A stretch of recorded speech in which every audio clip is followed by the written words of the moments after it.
Hello everyone, welcome back to Be the Hope. It is Monday of the 7th week of Easter and also Memorial Day. So to all of you who may be watching who have served, thank you. Thank you for your service.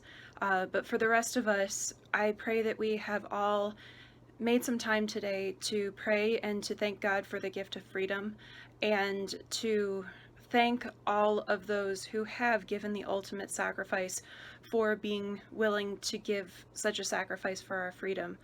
As Jesus says, there's no greater love than to lay down one's life for one's friends. And that is exactly what these men and women who we celebrate today did. They laid down their life for their country, for freedom, and for those that they love. And in that sense, they have shown us what it means to love. So today is a beautiful day to reflect on the true meaning of love, the true meaning of sacrifice, and the love that Christ shows us on the cross, and how we can also participate in that.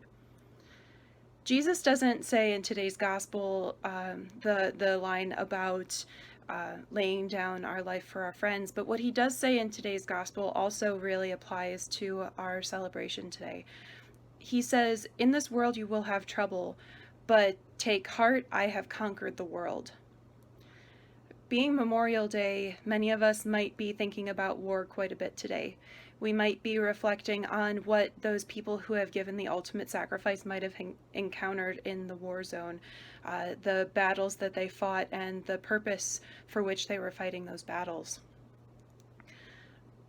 Jesus also fights battles. Jesus also conquers, but he conquers in a similar way, but also in a very different way than in those battles that we're talking about today, that we're remembering today, being Memorial Day. Many of the wars throughout the history of the world have been about power, have been about control, have been about authority. These are things that don't mean a whole lot to God. They don't mean a whole lot to Christ. That's not the purpose for which he conquers. That's not the purpose for which he fights. Although Jesus does conquer the devil for the purpose of showing that he has the ultimate authority in this world, not the devil.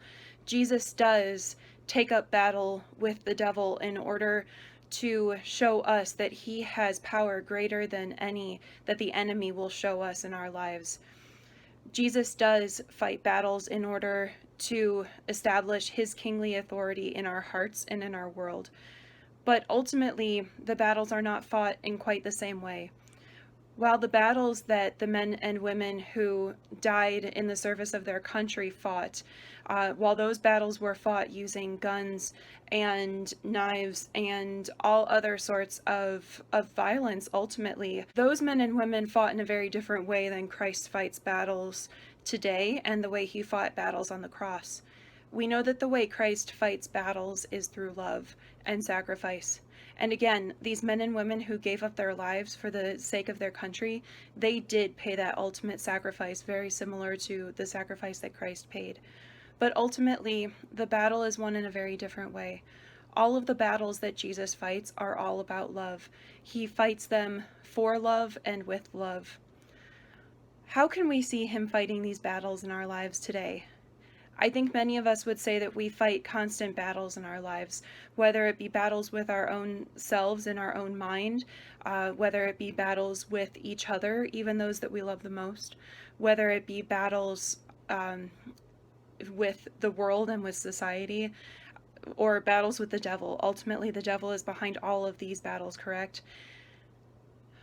We all fight battles in our lives, and Jesus, we know, has ultimately won the war already. As he says, he has conquered the world. He doesn't say that he will conquer the world. He says that he has conquered the world. Do not be afraid. I have conquered the world. We know that Jesus has won the war, but we also know that we still fight battles. But Christ is fighting those battles with us. He's constantly giving us the strength. He's constantly giving us the grace, and he's constantly intervening with his grace to help us to fight the battles that we face in our everyday lives. So how has Christ conquered in your life? Has he conquered an addiction that you have? Has he conquered a negative way of thinking that you have been living with for a good amount of your life? Has he conquered a battle that you've been fighting with another person? Has he brought reconciliation to a relationship in your life? Has he conquered fear or anxiety or depression or suicidal thoughts or anger or selfishness or greed or lust or any of these things that we know are not of God, are not of his kingdom, that are only from the evil one? What has he conquered in your life? And I know many of us might feel like we're fighting so many battles right now that we might feel as though there's nothing that Christ has conquered. But again, he says, you will have trouble in this world, but take heart, have hope. I have conquered the world. Sometimes, even though he has conquered, we don't experience it right away. Sometimes we're holding on to things that we shouldn't be holding on to. Sometimes Christ is allowing us to go through a time of hardship in order to come out stronger in the end, to learn a valuable lesson, or to participate in suffering. The fact that he's conquered doesn't mean that we won't experience hardship. It doesn't mean that we won't experience difficulties and suffering. It just means that ultimately, in the end, the power belongs to him, the authority belongs to him, that he is the king of our hearts, and that nothing can take us out of his hands. Nothing can keep us out of heaven other than our own choosing not to allow him to fight for us, not to allow him to conquer. So today, take heart. Know that Christ has conquered. Know that he has conquered with love, and that everything he has conquered and will conquer, and everything he's doing in your life is all out of love and is done in order to lead you to heaven. So again, thank the Lord for freedom. Thank him for fighting battles for you and with you. Thank him for the battles that he has won and the battles that he will help you to win. Thank him for the courageous men and women who have given of their lives so selflessly in order that you might have the freedom to choose. You might have the freedom to choose to love, to choose to trust in God, to choose to worship, to choose to allow him to fight for you. Thank God for all of these things today. And please enjoy the beautiful weather and know that I am praying for you. God bless you.